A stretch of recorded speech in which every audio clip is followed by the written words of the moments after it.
بسم اللہ الرحمن الرحیم۔ السلام علیکم۔ اسلام کیا ہے، اس کی کیا تعریف ہے، یہ کیسا دین ہے؟ کیا ہم نے اسے سمجھا ہے؟ تو ہمارا جواب ہوگا کہ نہیں۔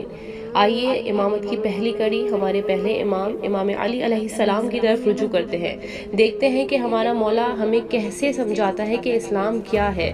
مولا فرماتے ہیں یہ ایک ایسا دین ہے جس کی بنیاد حق و صداقت پر رکھی گئی ہے۔ یہ علم کا ایک ایسا منبع ہے جس سے عقل و دانش کی متعدد ندیاں پھوٹتی ہیں۔ یہ ایک ایسا چراغ ہے جس سے لاتعداد چراغ روشن ہوتے ہیں۔ یہ ایک ایسا بلند رہنما مینار ہے جو اللہ کی راہ کو روشن کرتا ہے۔ یہ اصولوں اور اعتقادات کا ایک ایسا مجموعہ ہے جو صداقت اور حقیقت کے ہر متلاشی کو اطمینان بخشتا ہے۔ اے لوگوں، جان لو کہ اللہ تعالیٰ نے اسلام کو اپنی برترین خوشنودی کی جانب ایک شاندار راستہ اور اپنی عبودیت اور عبادت کا بلند ترین معیار قرار دیا ہے۔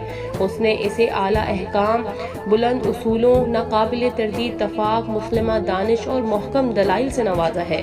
اب یہ تمہارا کام ہے کہ اللہ تعالیٰ نے اسے جو شان اور عظمت بخشی ہے اسے قائم رکھو، اس پر خلوص دل سے عمل کرو، اس کے معتقدات سے انصاف کرو، اس کے احکام اور فرامین کی صحیح طور پر تعمیل کرو اور اپنی زندگیوں میں اسے اس کا مناسب مقام دو۔